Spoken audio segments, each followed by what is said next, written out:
Well, we are back again for another one of these streams. Fourth week in a row. I've managed to stick to doing it once a week because, as most of the time you end up going, I'll skip this week. So I'm trying to stick to that a little bit. But we got more stuff to talk about as per usual. There's always a load of Marvel. There's always just so many articles. Stuff to do with Marvel going on. That just seems to be the majority of where any of the news is coming from. And yeah, again, nothing really good to report with Marvel. It's the same as it ever was. But we got a bit of Snow White. There's been some stuff going on with that. We've got an article that may piss people off, maybe not. To do with Raiders of the Lost Ark, 9 harsh realities of rewatching Raiders of the Lost Ark 42 years later. So, of course, it's a ScreenRant article written by an AI. That's obvious. With some of the worst criticisms you can think of for Raiders of the Lost Ark, and it's one of those articles where you go, oh, it's actually really fucking good because you got nothing to critique it with, other than the usual sorts of stuff. So I thought we'd go over that. Now, I suppose we had the South Park episode as well, so we can somewhat briefly talk about that, but I'll probably save that, towards the end. But yeah, it's kind of, I suppose it's starting to get a bit busier in terms of news. But again, it's always just, tiny things. There's nothing juicy. Never got anything juicy. Because I'm still trying to fucking get these videos off the ground. I did try last week. I got as far as I pulled the articles up, and then I never fucking recorded nothing. But I'm still trying to get back in the fucking doing videos. But yeah, again, it's just all this, all these strikes and everything. It's just made everything very quiet on that sort of front. It's looking like we've got more and more delays because of the actors' strike.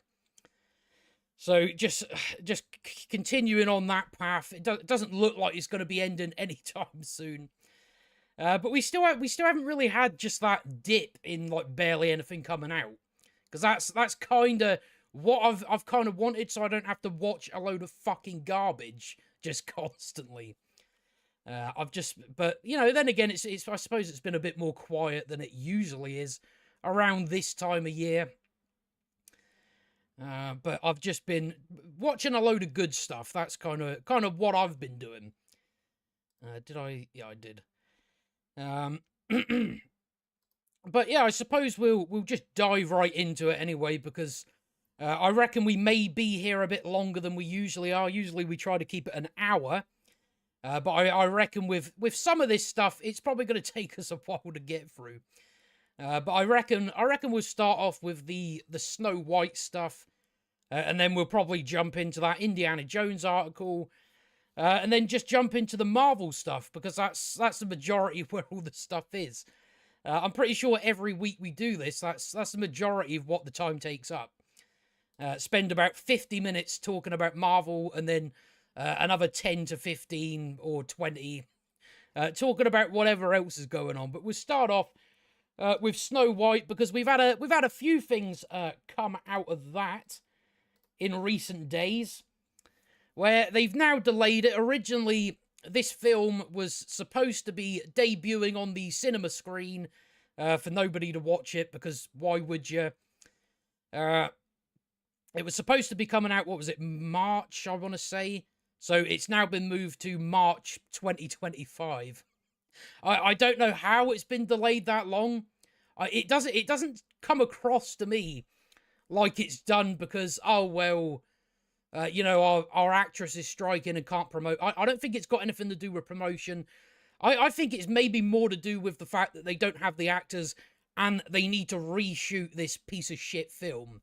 I think that's why it's been delayed even further, because even if we look at this little image down here, you'll notice that there's supposedly dwarves. I guess they're standing on something. But they went the route of, we're not doing magical creatures. Well, that's what, originally they were doing dwarves. Apparently that was too offensive. I don't know why.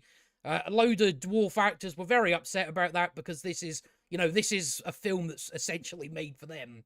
It's their, they've basically got a right there to that job because they're fucking dwarves. So then Disney came out, right, well, they're not dwarves anymore, they're magical creatures. We've seen all the photos and that getting put out there, and yeah, it was just people. And now what they've decided to do, we're going to make the dwarves CGI when dwarves actually exist. It's the same problem they got with, like fucking Cruella. They go, oh, let's just CGI the dogs. It's like, yeah, but dogs are real. You can get dogs that are trained to do what you want them to do. They did it in the 90s with a Dalmatians film. But they went, nah, just make it CGI, fuck it. And it doesn't look good. And so that's what they've went with.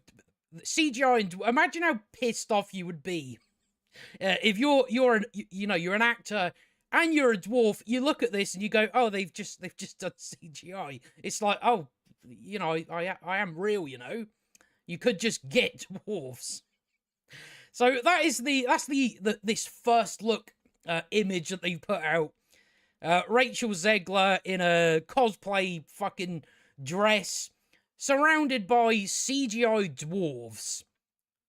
I don't know, like this one in particular, with the live action remake. Well, live action remakes that they've continued to do.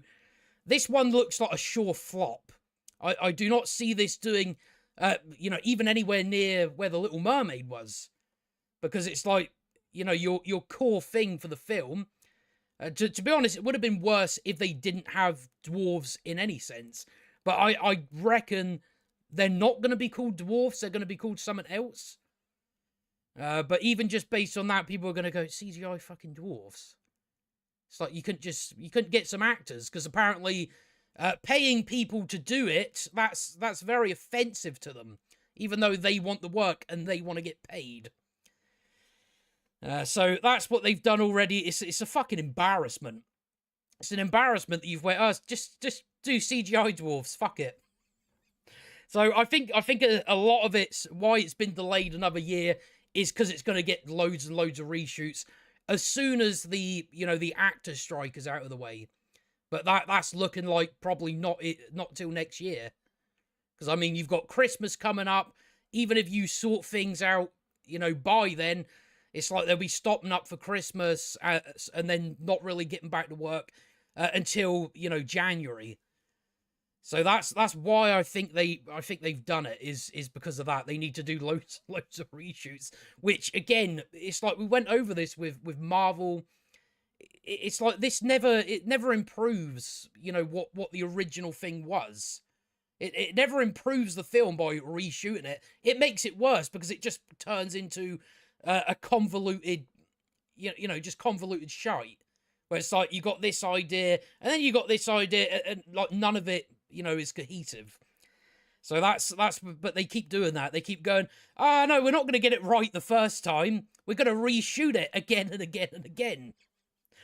But it's just, I don't know why they even bother at this point. But, what else are they going to do?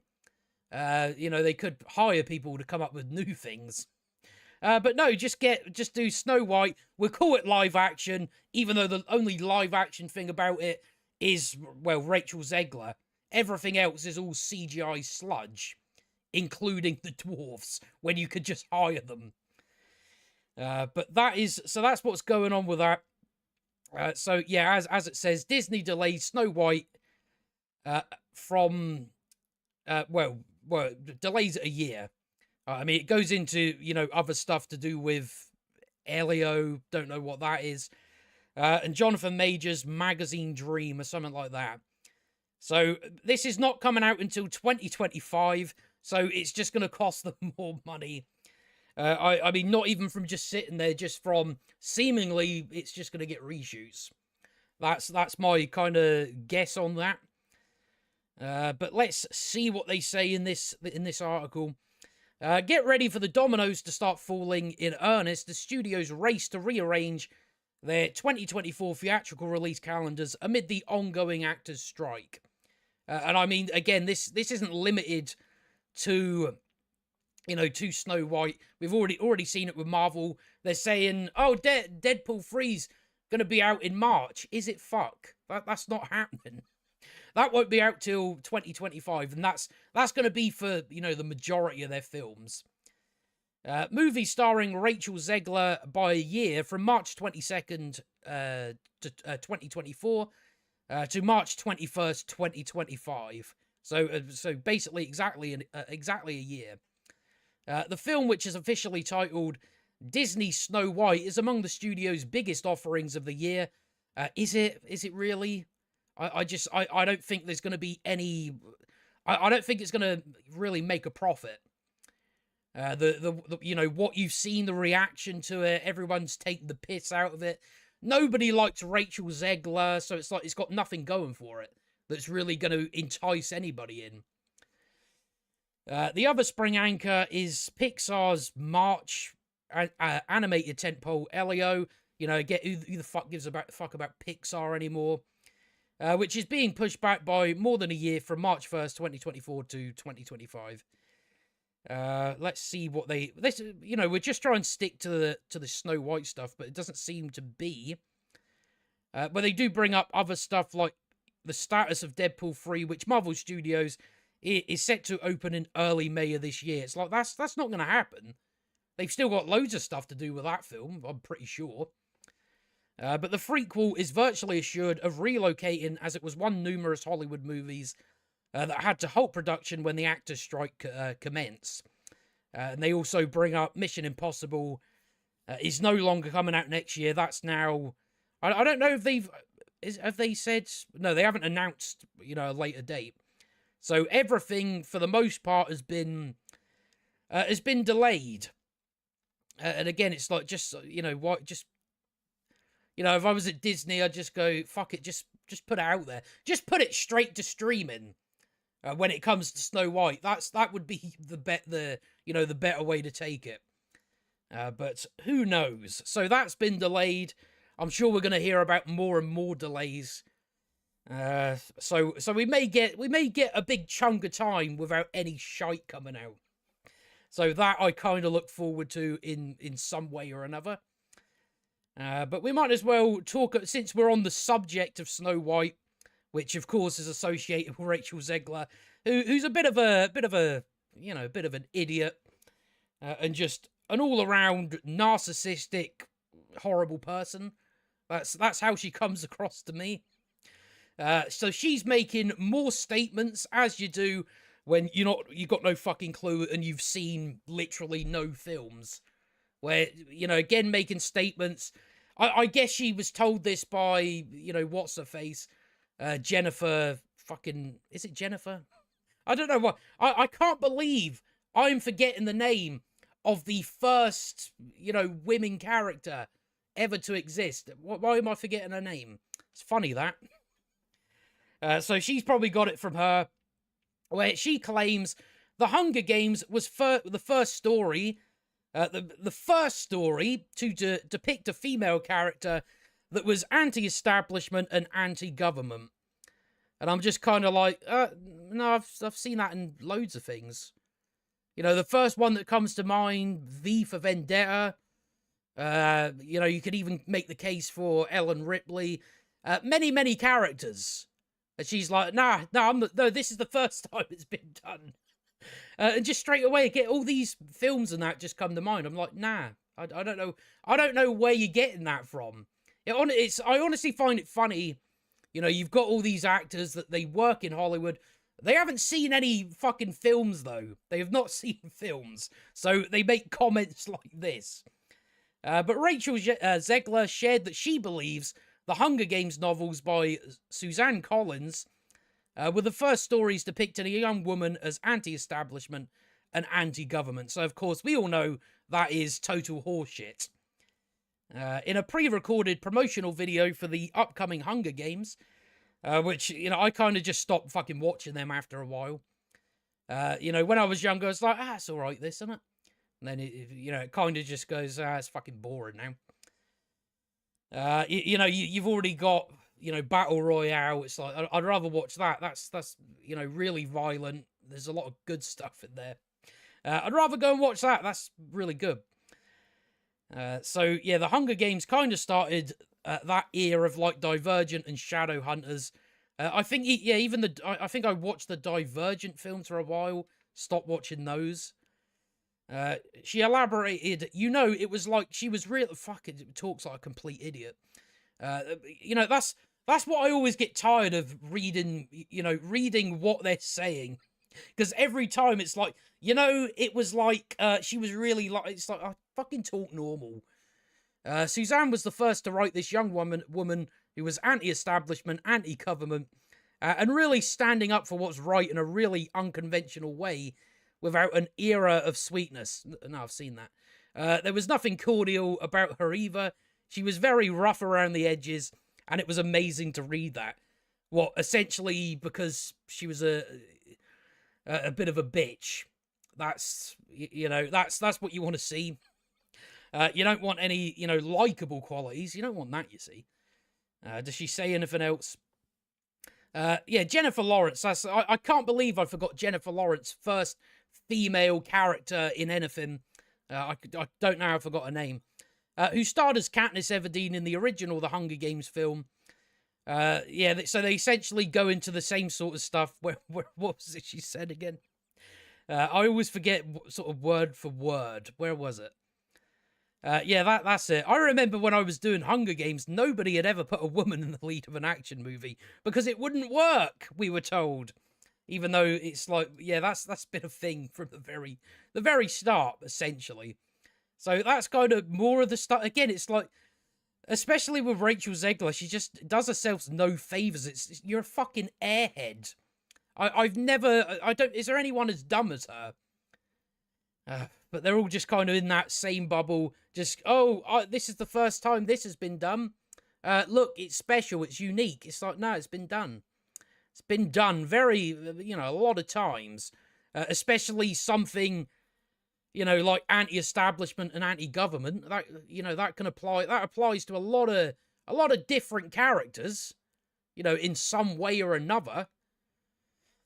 So just more horse shit from the mouth of Rachel Zegler.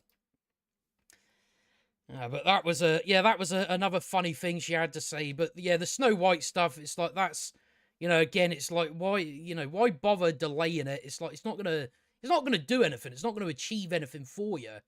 Because it's like, you've already got everybody, most people set against it.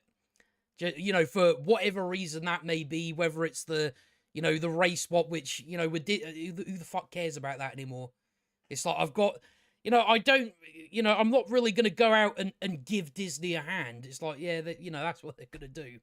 It's never going to be, we know this film's not going to be good because we've seen all the other remakes they've done. Just shite after shite after shite. How's it going, Biffa? But yeah, I would say there's some see, because I've been doing some rewatches of Disney films and that, even Pixar, and there is like rewatching those. I'm like, I hope they don't do these, because what was it? I think last night I watched The Emperor's New Groove. I really forgot how much I loved that film. I do have certain memories. I don't know what I kind of put it. I don't know why I get the feeling of Easter. I get some sort of memory. A memory. You just kind of got some sort of feeling, but you can't quite, put your hand on it. So I watched that last night and I was like, don't remake this one. It's a good one. There was a lot of funny stuff in that, and just, again, with most of those films, they're very just good, and effective at what they're trying to do. So I've kind of been rewatching some and watching others for the first time, but that was the most recent one, The Emperor's New Groove. I think the sort of ones that I hadn't seen yet was, what were they again? Why am I forgetting it now? WALL-E. That's up there. That's up there for top fucking animated film. So there's been a few I've watched where, yeah, I don't want to see them remake those, but it's probably gonna happen. But yeah, I was kind of ready to get prepared for Snow White, because I was like, yeah, I may do a proper video on this. So I was kind of like, right, I'm gonna, rewatch, round about the time, rewatch the, the original Snow White, because it's been years since I've seen that one. So I was gonna try, then you can go in a bit more, because again, it's like with all these remakes they do, it's just like they want to have other stuff in there, and then they also want to have the stuff that was there before, and none of it works together. I think the best example is like The Little Mermaid, where they have things like, oh, The Little Mermaid, she does what Prince Eric does. She stops thingy. When it's like the entire point in the original of Prince Eric saving or defeating fucking all these names, defeating the the Sea Witch. The whole point in that is to show the father that maybe I've got humans pegged wrong. Whereas they don't do that in the remake, and it's like, right, so you completely missed the point of that then. So it's kind of the same thing that they do with all of them. They just miss the point. And they want to have bits of both. I don't want that. I want to cherry pick that, do all that. And you just end up with something that doesn't make any fucking sense. So that would be my guess. We're starting to, I don't know why, we're going into the red. Or is it coming back? I don't know if the stream went down for a second there. So yeah, that's kind of what you're going to end up with all these remakes is nothing makes any fucking sense whatsoever. Yeah, I think, yeah, so it must have been down for a few seconds. I just noticed in the corner there, oh, it's in the red. But yeah, it should be back now. So yeah, that's kind of what I'm expecting with Snow White. But yeah, just, I mean, look at that again. Just like, oh, we're going to get CGI dwarves, even though dwarves they're real. We can just have it look real. But no, get those people down in the CGI dungeon to CGI a bunch of dwarves. It's like, that looks terrible, doesn't it? It's like, it looks so fake. It's like, what do you want from people? What are you expecting out of people? Who knows? But that's that gets us through the Snow White stuff, I suppose. But delayed for another year. I can't believe it. I was looking forward to this one, Yeah, they just don't. Yeah, they don't look right. They just do not look right. But I suppose the next thing I was going to go into, just because we all know ScreenRant, good for a laugh. Where they've decided, again, it's going to be one of the worst articles you ever read. Because they just keep, again, they did it with like Lord of the Rings. They do it with everything. They just go, we need some article, we need to get some interest here. How do we piss people off to get them angry? And then, not really, because it's like, oh, these criticisms are terrible. So it's one of those articles where they're going to give us all the, why Raiders of the Lost Ark is, why it's, I don't know if they're saying it's terrible, but they're just like, harsh realities. That, oh, it's actually not good because of this reason here. Not actually going to provide, insight. I'm just going to say, oh, there was none of this. They use it for, like, character motivation.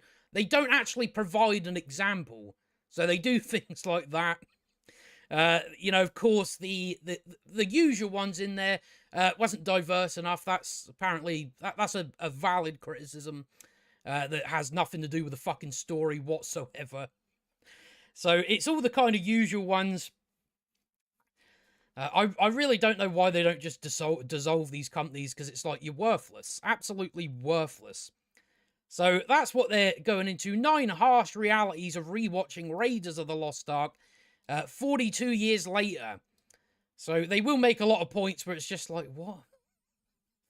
When rewatched today, the 1981 movie Raiders of the Lost Ark reveals many harsh realities that alter the perception of iconic Indiana Jones moments. Revisiting cinematic classics can be a revelatory experience, and Raiders of the Lost Ark is no exception, as a modern rewatch exposes some harsh realities about the first Indiana Jones movie, a cornerstone of action that has enthralled audiences for over 4 decades and still holds up to this day and still has many, many fans. The 1981 movie introduced the world to Indiana Jones, an intrepid archaeologist with a penchant for adventure and a fear of snakes. Its pulse-pounding action sequences and whip-smart humour left a lasting mark on cinema history. And then they released Dial of Destiny. Changed that a bit. However, with the passage of time comes a fresh perspective. Not really. It's pretty much, it is what it is. I don't know why they have this idea. Oh, well, if you look at it from now, it's like it's not as good. It's like, I don't see it. Revealing elements of Raiders of the Lost Ark that has aged less gracefully. So you can already see the first point that's going to get made, and straight away it's like, what the fuck are you on about? But we'll get there soon enough. Rewatching Raiders today unearths many issues with George Lucas and Steven Spielberg's iconic creation, which has since spawned 4 more feature films, installments, and TV series and other franchise media. Some storylines that once captivated now raise eyebrows. A few production elements look dated. It holds up, really. And certain portrayals found in this Indiana Jones movie have aged poorly, proving to be problematic by modern standards. What modern standards, I wonder? Despite it being one of the all-time classic action movies, and you're going to say, oh, it's aged poorly, even though it's a classic, timeless film. A number of aspects of Raiders can be downright cringe-worthy. I can't think of anything cringe in Raiders of the Lost Ark. These articles always come across like it's just a defense of Dial of Destiny. So their first point is outdated special effects. The majority of it's all practical. I can't think from my sort of recent watch through of Raiders. There's nothing that sticks out at me like, oh, that special effects doesn't look good. Even I suppose that really the only main part of the film with special effects is at the end when the Nazis get the Ark. When the face melts off. But even that, there's nothing wrong with that. That still looks fine. So I don't really know what exactly they mean by sort of outdated special effects, because the most of it is real. It's practical effects. All the set pieces, it's all practical. It's all real. So I don't know what they mean by that. But they say it's impossible to ignore the strides made in visual effects since Raiders. And again, it's like, I don't really know how you can go back to a film that came out in, the 70s, 80s, whatever, and go, oh, look, it's shit. It's like, yeah, it was made in the 80s. I don't know what you're expecting, really, going back to a film that far and expecting, the same levels of visuals that we get now, even though the majority of the visuals we get now are absolutely shit. And they're about to go on and say a line where it's just like, have you been paying attention to modern movies? The practical effects, while groundbreaking in their time, now appear quaint compared to the seamless CGI of today's blockbusters. Seamless CGI. The majority of the CGI is absolute sludge. You've only really got a few films a year where the visuals look fucking great. But the majority of blockbusters do not have seamless CGI. The CGI is terrible. So I can't believe I read that line, the seamless CGI. It's like, a lot of people complain about the CGI and you're going to say, oh, it's seamless. All right.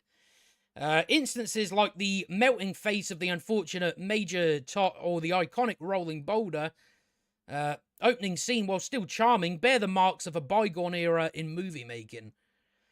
It looks real.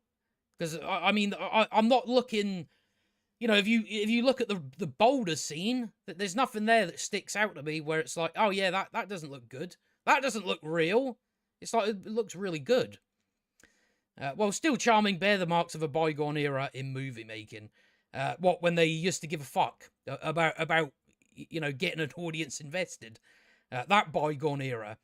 Yet it's precisely these analog marvels that remind us of the craft and ingenuity that laid the foundation for present-day motion picture spectacles. So that's their first criticism. Outdated special effects. So, right, that's, you know, in terms of criticisms, it's not really a good one, is it? You know, what I would expect, you would criticize the story or the characters, not just go with outdated special effects. So, right, that doesn't affect the story then, does it? Which, you know, as we went over many times, it's like, you can have shit CGI if the story's good. You know, then most people can forget how bad the CGI is because they can go, but you know, it's got a good story there. So they then say violent scenes, because we're not still doing that now, are we not? There's still a lot of violent movies out there. I mean, you've still got John Wick. So they're gonna go that route now. Oh, violent scenes. How in what way is that a criticism? That's more of a, you know, that's more of a subjective thing. Oh, it's too violent for me.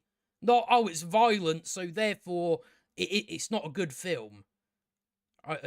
You know, not a good criticism either. In an age where on-screen violence is meticulously choreographed and often tempered with digital finesse, Raiders of the Lost Ark's raw and visceral action scenes can be a stark departure for modern viewers. Is there just these... They keep going on about modern viewers. I'm just like, is there really just a large segment of people that don't watch older films? Is that what they're trying to say? Some extreme confrontations are unflinching, the stakes are high, and the consequences are unapologetically graphic. For audiences accustomed to more restrained portraits of violence, I'm trying to think of stuff where it's just like, no, there's loads of violence in that. You know, whether it is John Wick, or, you know, there's always countless films coming out each year where they're not restrained. They're not like, oh no, we can't have it that violent.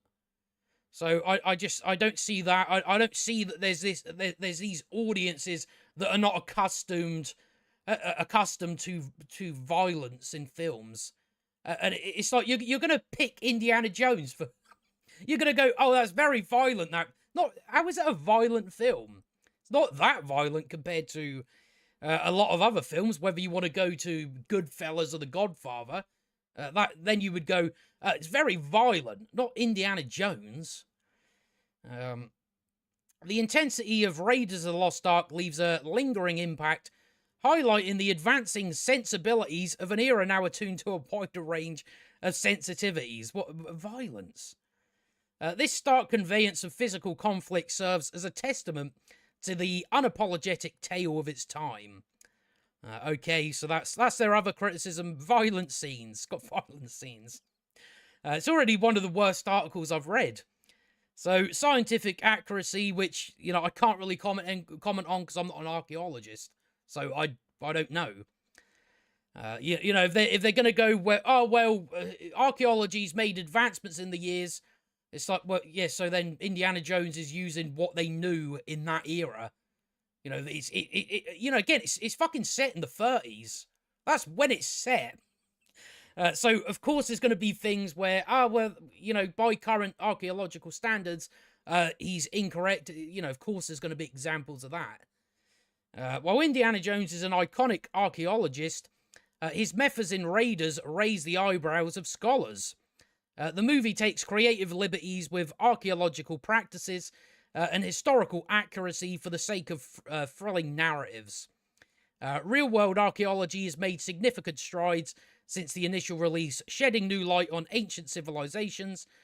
Yeah, so information that they wouldn't have had in the 30s. So, you know, again, it's like, that's, you know, you know, your criticism shit. Moviegoers accustomed to these advancements may notice discrepancies. Yeah, because it's set in the 30s, for fuck's sake. underscoring the maturing nature of scientific inquiry and an ever-deepening knowledge of the past. The divergence between fictional adventure and real-world archaeology serves as a reminder of the importance of critically examining popular visualizations of scholarly pursuits. You do remember there's an arc in there, but okay. Not really worried about, if it's archaeologically, perfect. I mean, they don't really spend that much time, in a sort of scientific way, do they? So then they go on pacing. So that right away, I'm pacing. There's nothing wrong with the pacing. 2-hour film, it's perfectly paced. So I wonder what they're going to say here. Raiders, in its heyday, set a heart-pounding standard for adventure films. If they're going to go the route of, but audiences of today are used to a more, faster-paced thing. It's like, well, not really. I mean, look at any fucking Marvel film. It's like, the pacing is fucking terrible. Set a heart-pounding standard for adventure films. However, the pacing that once had audiences on the edge of their seat now appears leisurely in comparison to the breakneck speed of modern action blockbusters. No, I honestly wouldn't say that.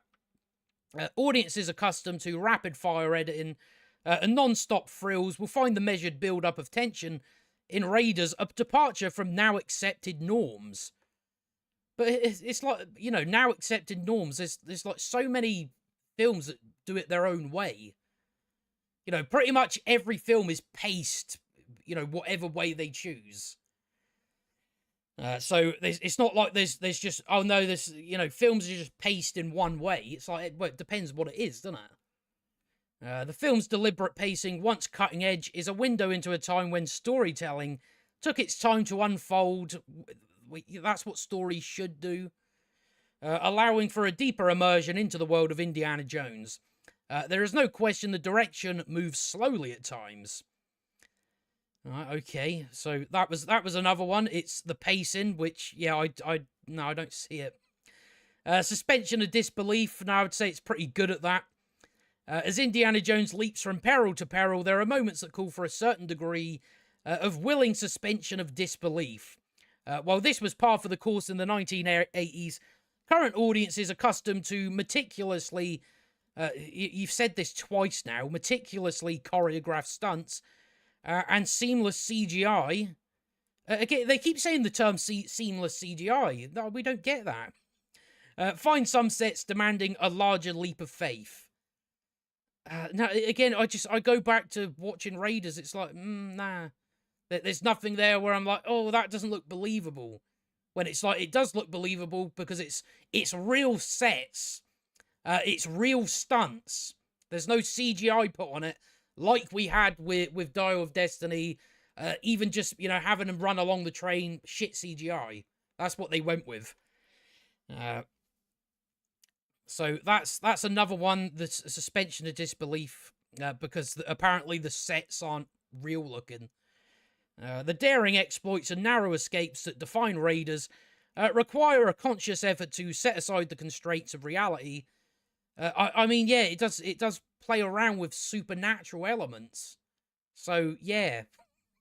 Offering a glimpse into a time when practical effects and physical stunts were the cornerstones of cinematic spectacle, and they still hold up. I mean, even when we went over The Thing, it's like all those practical effects still hold up to this day. There's nothing there that I'm like, that doesn't look real, does it? So that's another one. Is what did they say? Suspension of disbelief. So yeah, now they're gonna start doing the the proper reaching. Use of animals because they had snakes in it. Yeah, one of the most iconic scenes, of course, the pit of snakes. While it added a palpable sense of danger, some viewers conditioned to heightened animal rights concerned will see this usage differently. I mean, the only thing was snakes, wasn't it? Are we worried that much about snakes? Even though I wouldn't imagine the snakes were harmed. The treatment of animals in entertainment has undergone significant scrutiny. I mean, the Rings of Power killed a horse, so they managed to do that somehow. Prompting a reconsideration of how such scenes are approached in filmmaking. Well, what is the approach now? Fuck it, make it CGI.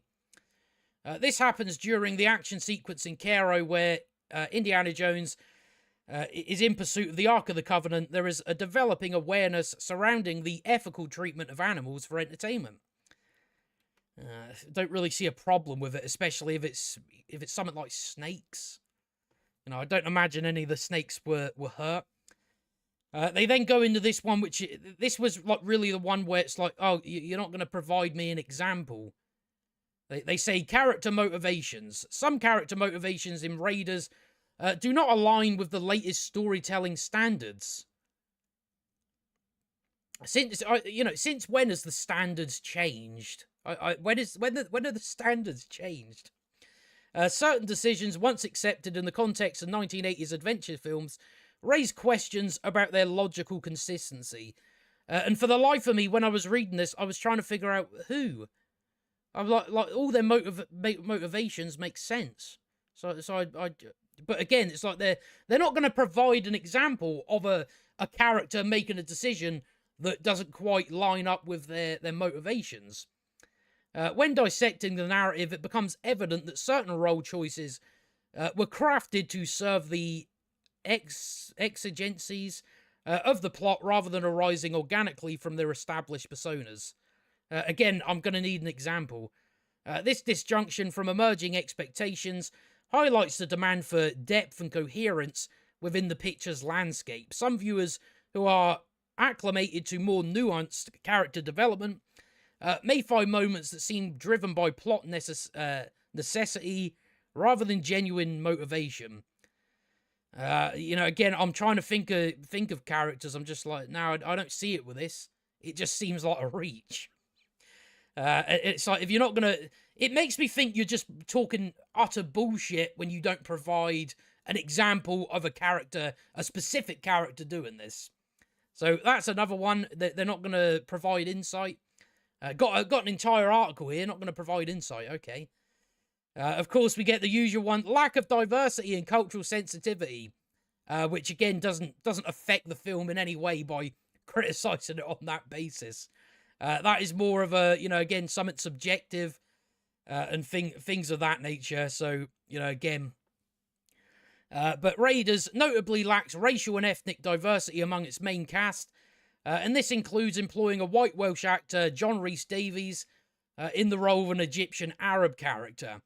I mean, it was an American production, so it's not that surprising. It was in the 80s, so it's not that surprising. And again, it's like that's just more of a meta criticism than actually in-story criticism. The issue becomes more conspicuous in the current era's concerted efforts to authentically depict a wider range of perspectives. Is that what they're doing, is it? Additionally, the framing of certain cultures and characters may be critiqued as culturally insensitive or stereotypical by today's standards, which, again, doesn't affect the quality of the story. Portrayal of indigenous people and gender roles. The exoticized depiction of indigenous people, exemplified by the Jovitos tribe, is insensitive from a modern perspective. While it's in line with adventure movie tropes of its time, modern audiences may scrutinize these displays more closely. Aside from Marion, Raiders also lack strong and dynamic women in significant roles, but you just mentioned one. The absence of multifaceted women protagonists may stand out in contrast. Again, it's when you start to realize, oh, it's just not enough, is it? Like they're basically, they're grinding their teeth like, oh, well, we have to admit that Marion was a strong character. We don't really want to, so we're just going to say there's not enough of them. Even though it's like, if you look at it's like there's not that many characters in the main cast, is there? So, yeah, absence of multifaceted women protagonists may stand out in contrast to contemporary expectations for more diverse and empowered roles. Marion, while spirited, may be seen through a critical lens, meaning we made it up, for fitting into traditional damsel in distress roles, a characterization that may not align with trending ideals of female agency in movies. So that's the the article. What a terrible article that was apparently written by David Stewart. He used AI for it. That's pretty obvious. So that's what they've got. Outdated special effects, violent scenes, scientific accuracy, pacing, suspension of disbelief, use of animals, character motivations that they don't provide any examples of, lack of diversity, and portrayal of gender roles. So yeah, Raiders of the Lost Ark, really good film. That's all that proves. Fuck it. Some of these articles are just comedy gold. But that's, it's written by AI. But yeah, it's just, again, it's just whenever you see these articles, it's just like, yeah, you're making them look even better. That's all you're doing. But yeah, I don't even know. I don't even know why they attempt it. It's like, ScreenRant. What the fuck do they know about analyzing films? Absolutely nothing. Mainly it's just whatever they're told to say. But that does us with that, I suppose. We probably went on about that for way too longer than I wanted. So yeah, all we've got now is essentially Marvel stuff. What are we at? 45 minutes. So I don't know how much longer we're gonna go. But we might as well start with this. We went over the sort of recent stuff with how they've been making TV, what changes they're making. We know that with Daredevil specifically, they decided to, after about 9 episodes, 8 to 9 episodes had been filmed, Kevin Feige went, oh, we better have a look at this now after we've already spent millions of dollars on it. Rather than doing pilots, they decided not to ever do that until now, apparently. So they've now had to, they got rid of the, showrunners, not really. But they're now doing showrunners. So they got rid of the 2 head writers, and then they got rid of all the directors, and now they're essentially trying to fix what they, fix the shit that they've already filmed. They're not just going, right, let's get rid of the fucking lot of it. They're just going, we're going to re-edit it, fucking reshoot it. We're going to waste more millions of dollars on it, and it's still going to be shite. So they've now hired a new showrunner because they finally woken up to, right, we've got to use showrunners. They didn't realize, there's a reason people have showrunners. All the other Marvel shows never had a showrunner. Great ideas out of Disney. Daredevil TV series lands new showrunner directors. Following a creative overhaul, the superhero crime series gets a team that has deep ties to other Marvel series. So that's they couldn't get, they couldn't just get the people that made fucking Daredevil. They couldn't just do that, so they opted for, this guy done The Punisher. Which, again, it's like, I don't think it's going to make any difference. I think even The Punisher, I reckon, if I was to give that a thorough look, I don't know if it'd hold up that well. But Marvel Studios' Daredevil television series has a new creative team that are probably still not going to be able to actually do anything creative. Dario Scardapane, whose recent credits include Tom Clancy's Jack Ryan, as well as Netflix's Marvel show The Punisher. So it's someone that I suppose has a lot more experience than what they had in the past. But again, it's like even if they do get people that have done decent things, it's like we've seen it with Sam Raimi. So what did he do with that film? Fuck all. Has been tapped to act as the new showrunner for the series, which is in the midst of a creative overhaul. And again, it's like the problem you run into if you've already shot so much of it and you're just we're going to do reshoots out, and then, the later parts, we're going to rewrite them and before we film them. It's just like, what is this Dario? What mess is he left with? That's kind of the thought that I have. Additionally, Justin Benson and Aaron Moorhead, the co-directing team behind indie genre thrillers. You know, so I did look into it. It's like, you know, it's films that nobody's fucking heard of. The only thing here though is this is of course like, oh no, oh yeah, we're fucked. Who are coming off directing episodes of Loki season 2. So that's probably not a good thing. I would not say that's a good thing at all. Have been hired to helm the remaining episodes that will constitute the first season on Disney Plus. So that's our new. So we've got a new showrunner. We've got, you know, a co-directing team that directed episodes of Loki and a load of thrillers nobody's heard of. So yeah, you could look at this in a way where it's like, oh right, they got someone with experience, but it's like we've seen that before. It like doesn't change anything. We still just end up with utter shite. Daredevil Born Again was in mid-production in New York when so you know we went over this somewhat. Let's see if they say anything about the. No, I don't think they really go into much more of it. You know, they go over sort of what the now showrunner, what he's done. What did he do? Posse, Trauma, The Bridge, and that's, you know, that's essentially it. You know, the Jack Ryan series, which, you know, I suppose I haven't really heard bad things about that. I watched the first 2 seasons, I want to say.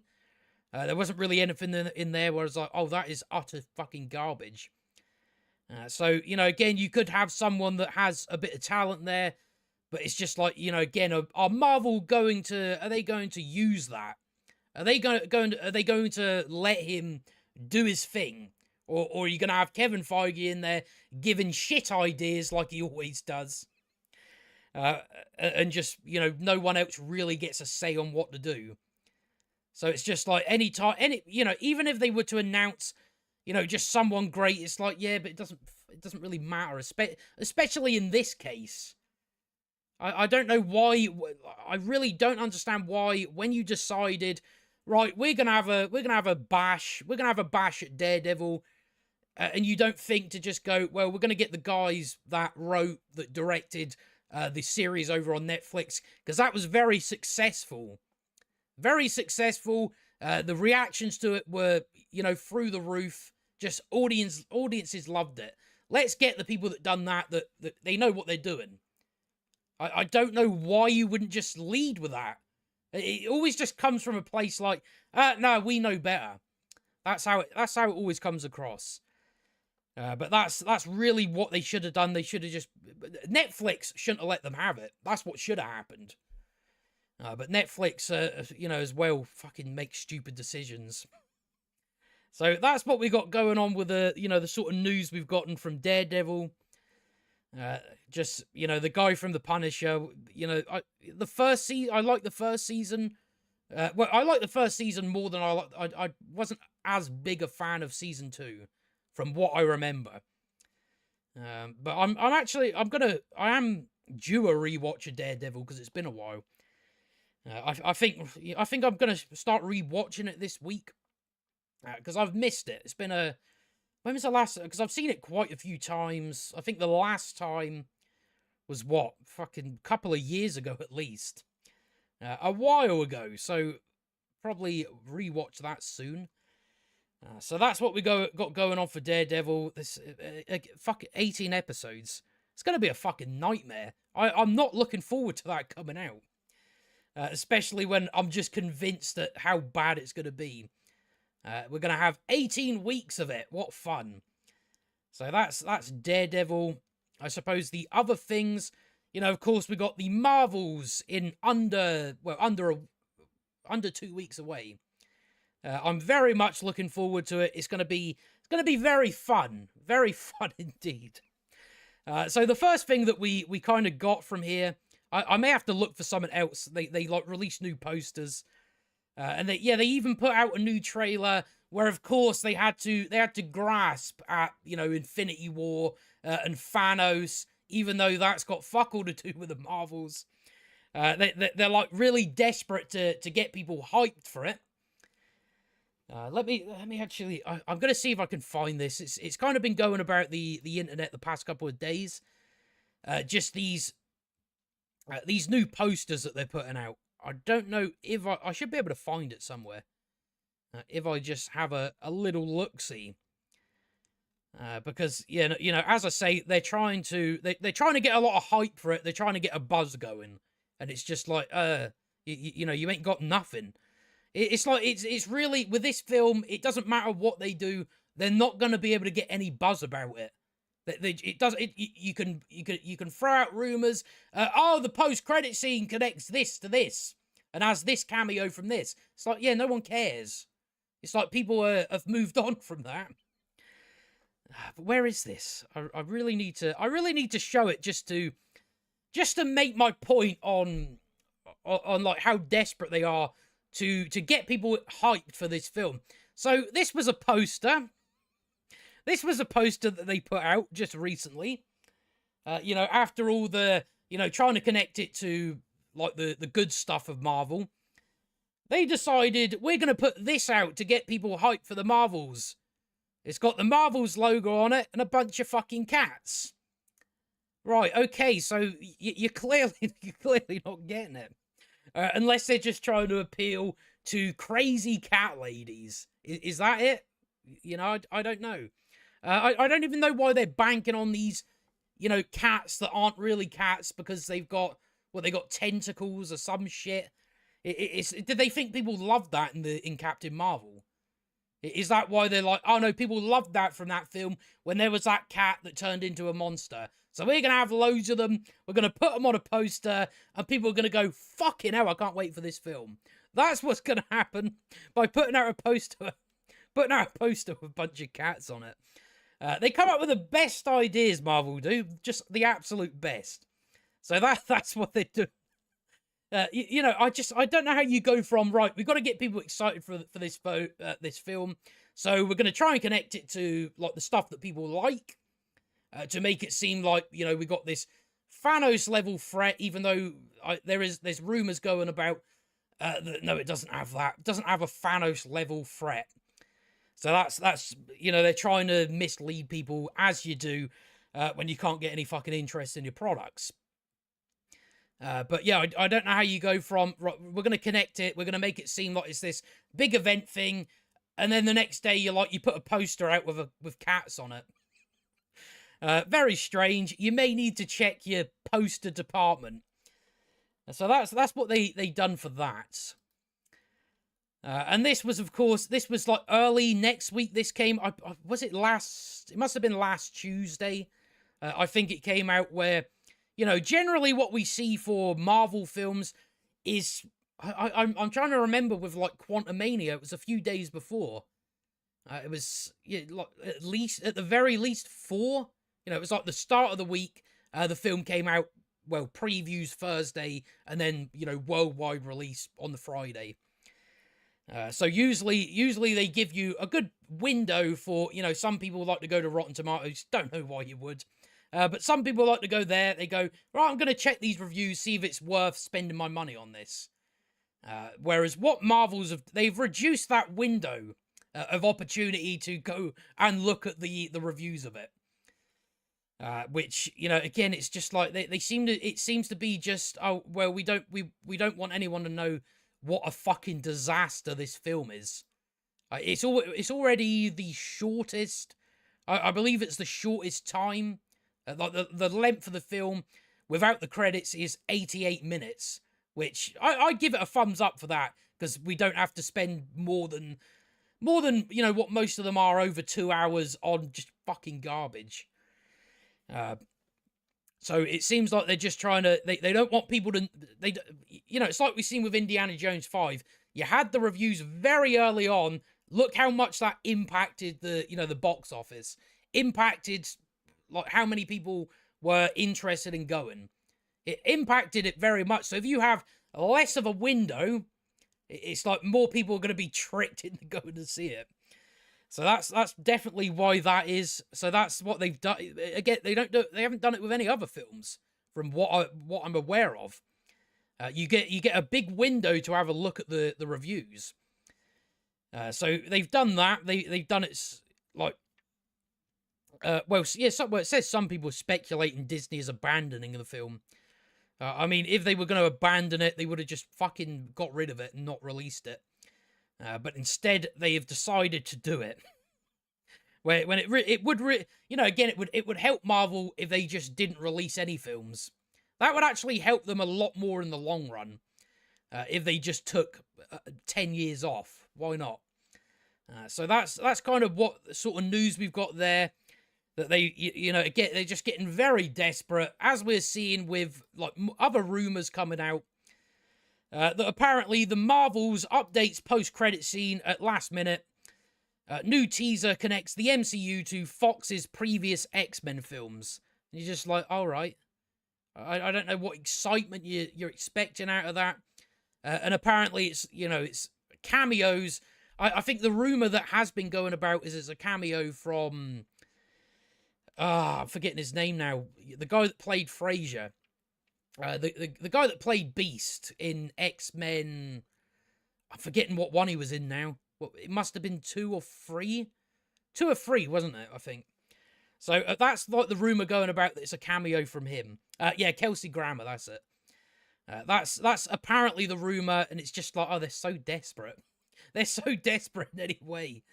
But it's like, I see there was some Twitter account out there, going, oh, everybody was saying how shit this film is going to be, and it's going to be a box office bomb and all that. And now all of a sudden, they're all excited about it. It's like effectively gaslighting.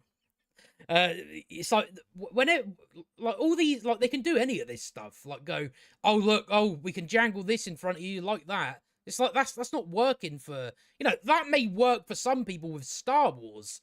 But I think with Marvel, that tends not to work. They can't really, it doesn't really affect especially at this point. So I don't know what they're kind of expecting to get excitement out of that.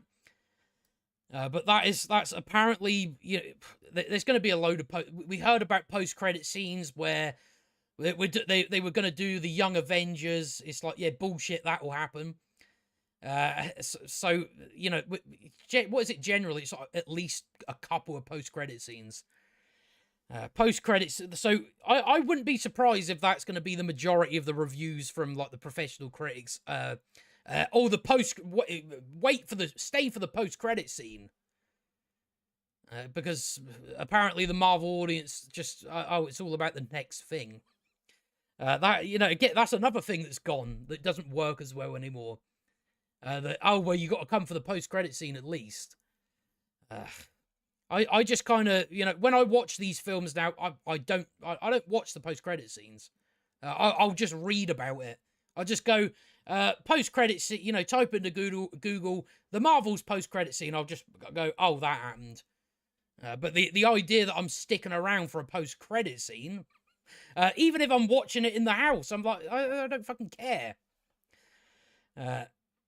So that again, it's like these sort of tactics that they're going for just aren't going to work. It's like, it would work, again, it would work like it did with No Way Home, because people give a shit about Spider-Man.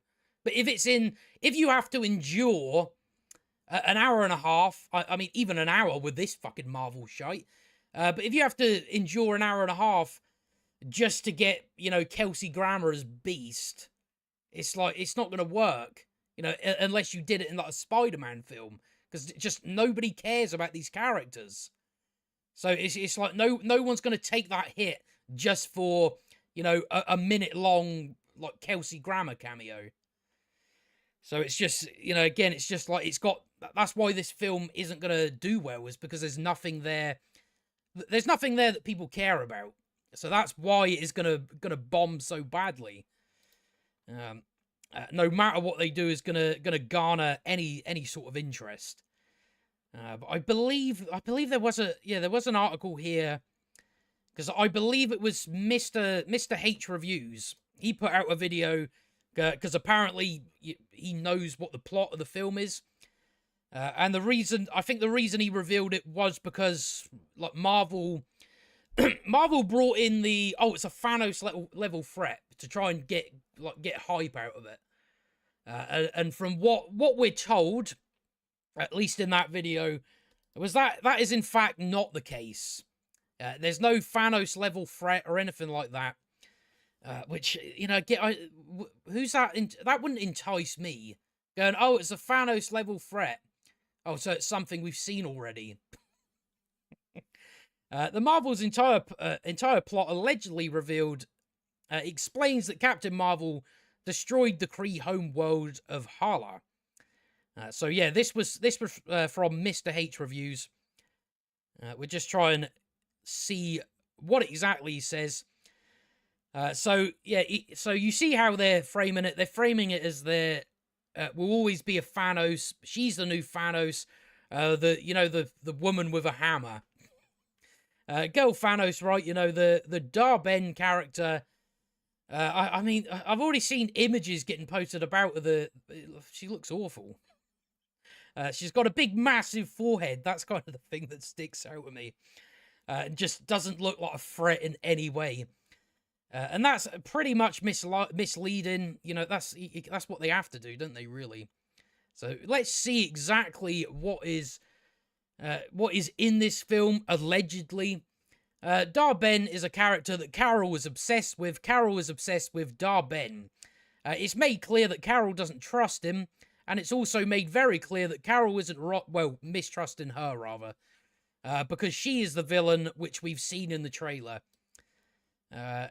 Dar-Ben is the leader of the Kree. She's not leader of a side faction or anything like that. In flashbacks, we see Dar-Ben witnessing Carol attacking the Supreme Intelligence. That is Dar-Ben's villain origin story. The Kree refer to Carol as the Annihilator, or something along those lines anyway, and she obviously doesn't like that name. So yeah, that's the actress there. Just like, again, it's like, you're not threatening. You're not threatening. Dar-Ben has one of the bangles that Kamala has. Remember, that was the bangle in Miss Marvel where she got her powers in the post. She got mailed her powers. That's how they did it. That's how they did it in Miss Marvel. What a great origin that must have been. You were sent your powers in the post. So Kamala has the other. No specific way or explanation as to how Dar-Ben has it. Again, it's modern, it's current Marvel. Nothing's going to make any sense about anything. Apparently, she's using it, however, to power a weapon, and she needs both bangles eventually. There is a funny line where this villain Dar-Ben demands to know how Kamala got such an ancient and powerful artifact. And of course they're gonna make a joke out of it. They're gonna make what's the style of joke? They're gonna do the thing where it's like, oh, did that just happen? It's gonna be that kind of humor. My grandma sent it to me in the at least they're aware of how fucking stupid it is. But at the same time, it's like, yeah, don't point out, don't do it. It wasn't explained in the rough cut that my source saw, but almost immediately, Monica, Carol, Kamala begin switching places every time they use their powers. Apparently, it was just not explained. That's going to be the majority. You're just going to have things that aren't going to be explained, especially when you've heard about all the. I mean, from the amount they've cut it down from 2 hours to an hour and a half. So there's going to be a lot of things that they'll cut out that just could have provided some sort of reason, some sort of explanation for anything. But they're not going to acknowledge things. They're just going to go, oh, this works like this because we said so, and that's all it will come down to. Monica is working on a space station swords the Peak headquarters with Nick Fury. Kamala is at home, and Carol is trying to sneak into a Kree Skrull peace summit. That's where we left off in Secret Invasion, if anybody remembers that show. That they were going for a peace summit to find the Skrull homes. There's a million Skrulls on Earth. Probably not going to address that. She doesn't trust Dar-Ben, who is of course the leader of the Kree. Carol starts fighting Kree soldiers and then begins switching with Kamala and Monica. And the Kree soldiers start switching with her. How the fuck does that work? So it's not just, the free heroes. It's not just them, switching. they're also switching with Kree soldiers as well. I'm like, okay. It's already just going so far afield, isn't it? So at one point, Carol is on peak Sword's headquarters with Fury, while Kamala is at the Peace Summit and Monica is fighting Kree soldiers in the Khan living room. While the Khan family tries to hit them with brooms. Fights... Oh, for fuck's sake. I've honestly had enough when I read stuff like that. The Khan family tries to hit the Kree soldiers with brooms. Fucking hell, it really is going to be stupid, isn't it? Fights them, runs around screaming. It's supposedly a very funny sequence. Sounds like crap to me. I have to agree with that. It's like, oh, what happens is the Kree soldiers come into the Khan family household, and then the Khan family, rather than just fucking running because there's fucking aliens in their house, they get a broom and start hitting them with a broom, as if that is going to do anything. That's very funny. That's modern comedy. Fucking hell. So that's what they're going to do there. Anyway, at the end, everyone, Fury included, ends up in the Khan living room because of all the swapperoos going on. However, Kamala is not there, and the ending of the scene in Ms. Marvel is that direct shot from the Marvels. So it's I think it's the one where you've got Brie Larson in her bedroom. Something like that. So, yeah, you know, do we have to really go through this whole thing? It's like we already know how it's going to go. You know, we're going to have this Freaky Friday stuff that isn't going to, you know, it's just going to be, oh, we're doing this now. Oh, here's this thing that we're going to add to the world, and it's never going to get addressed again. Oh, here's these things that don't make sense. You know, that's what it's going to be. It's like, it's going to be, you know, as generic as the rest of them. Like, oh yeah, it's got those issues and those issues. Oh yeah, it's got those issues as well. So we're just getting the same fucking thing. That is what we're getting with that. But I suppose that gets us done with the Marvels. But only 2 weeks to go. I'm very excited. I'm very excited to be, because I'm going to have to spend a few weeks, you know, writing a script. So that'll be fun. I'm already kind of gearing up to, just so I'm prepared for it coming out. I'm gonna script my intro for the video I'm gonna do for that, just so I'm a little bit ahead. But that's kind of why I'm really glad it's only an hour and a half long. That just makes things so much easier. Although, you know, saying that, you know, if it really is just batshit, then it's like, oh, that's going to take so long, isn't it? That's going to take so long to talk about. But we'll see on that, I guess. I suppose the only other thing we had to talk about was, I suppose, South Park. We had that come out last week. I quite enjoyed the episode. I thought it was quite funny. They shit all over Kathleen Kennedy. That was very comical.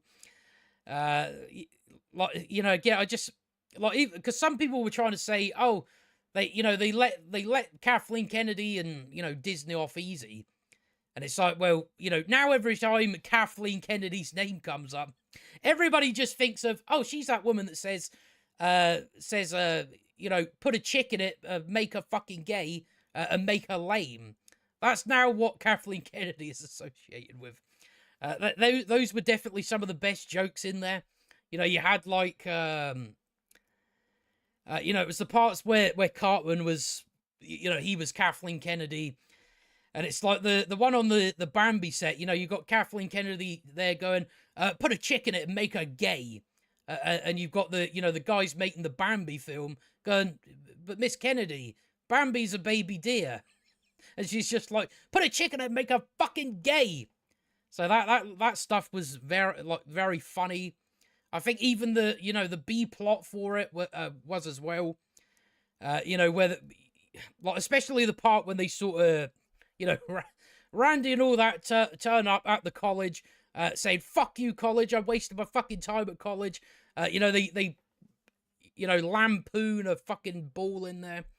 So a lot, even some of that stuff was funny. You know, we had stuff like shitting on multiversal stuff. Just, you know, you got, I believe, I don't know if it was Stan. I did kind of want to watch it because there's a lot of stuff I'm gonna kind of miss. The billionaire handyman. Yeah, that was quite funny. But yeah, I suppose it does, make a good point in that sense that people do, it's a very obvious one, that there is like a reliance on technology to the point of people don't know how to do things. And that's kind of what makes it fun when they're going, me going to college studying geology, fucking waste of time. A lot of that was funny.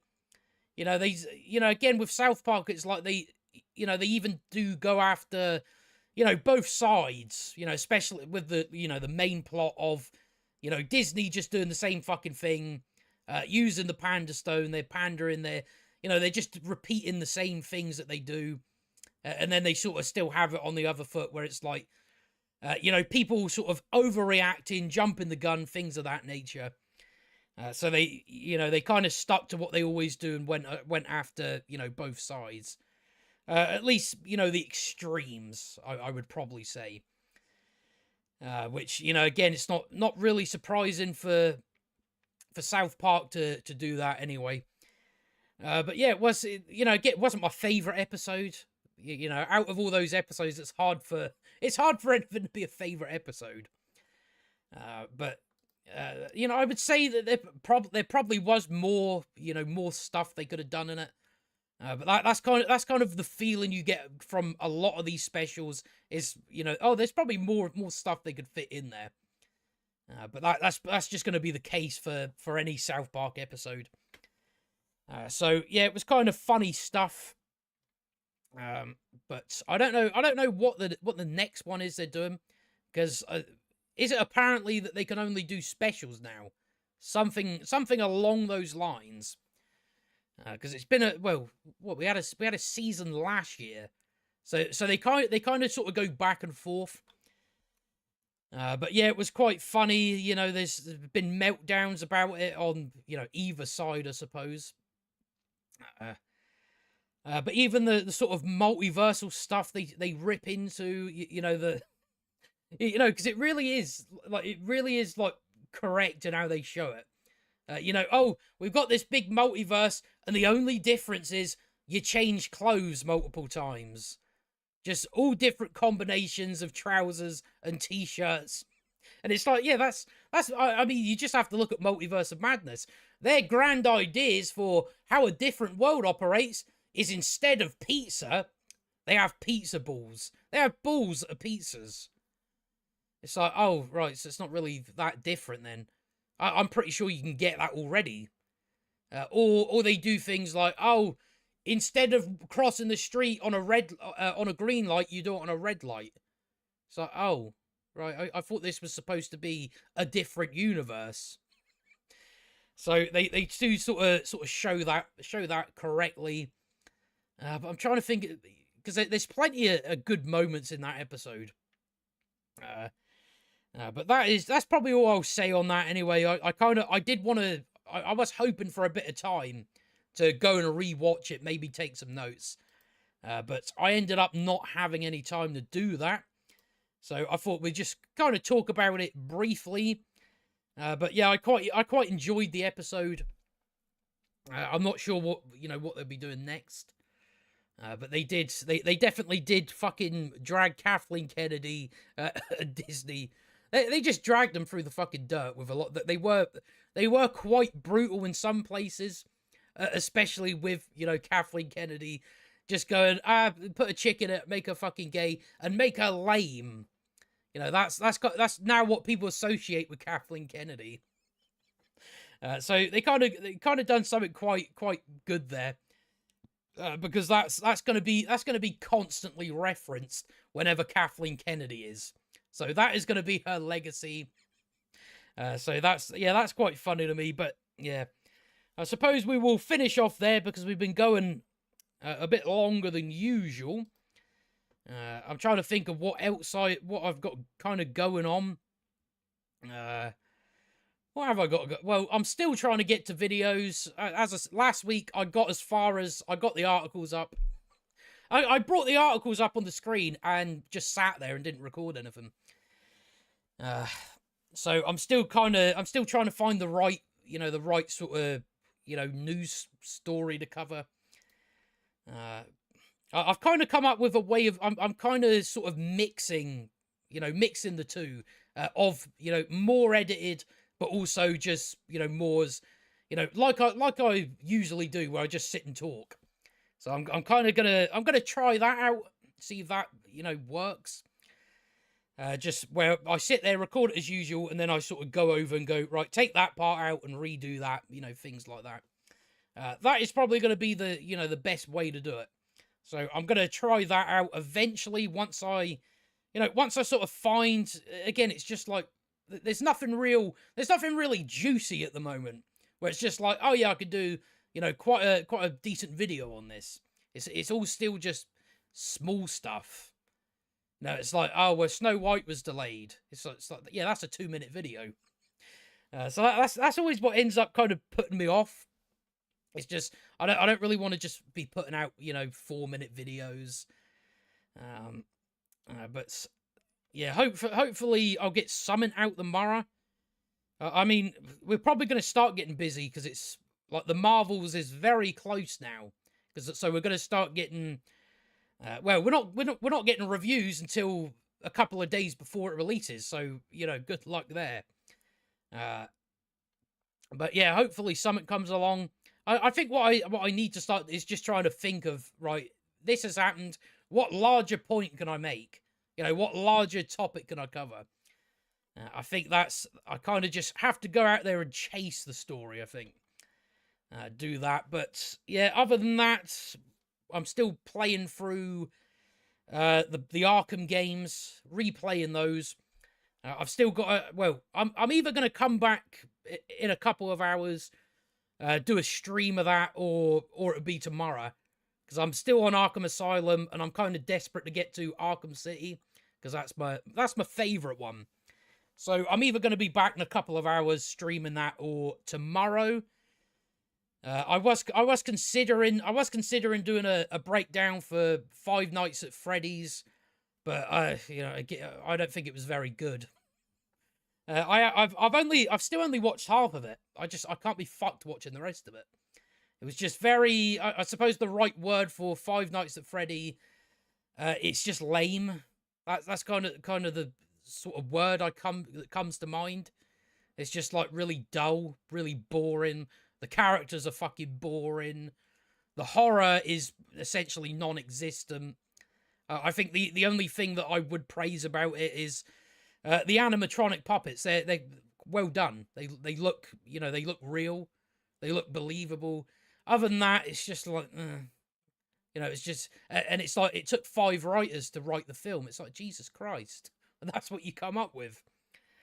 But I've still got the second half of the film to watch. I haven't finished it yet, and I'm kind of already out of time, because I was going to try and do it like, we're out of Halloween, the Halloween holidays after tomorrow. So I was hoping to do it, but yeah, I reckon we'll just leave it until the Marvels comes out, which is, as I say, only a couple of weeks away. So we'll probably be back to that at some point. And then, I think once we've sort of done the primal breakdown of that, then I'm going to start, doing older films. I think I'm going to start with the Nolan trilogy. That's kind of where I'm going to start with that. So in the next few weeks, we'll start picking out things to sort of, break down, I suppose. And then I think I'm considering for December, I am considering, out of those 4 weeks, just doing, a breakdown of all of Andor, because I kind of want to do that. I kind of want to break down that entire show. So yeah, we can kind of break it up into 3 episodes per week on a stream. So we may do that. Yeah, and I suppose the new channel that I've got is where I'm going to be mainly. At least doing, rather than it being live streams, it will be, scripted videos. Hopefully, yeah, the Marvels will be the first one. I'm going to start getting prepared for that now. I'm not rewatching Captain Marvel because fuck that. I've seen it once, don't need to see it again. But yeah, that's kind of all I got going on at the moment. But who knows? Maybe there'll be a video out this week. Maybe there won't be. It's just gonna be random, I think. But I need to get back into the routine again. I think that's really what I'm missing. But we will finish off there anyway. I may be back in a little while. But it depends. Usually after I've had my dinner, I find it hard sitting there. We'll see. But yeah, I'll finish off there. And I will see you on the next one.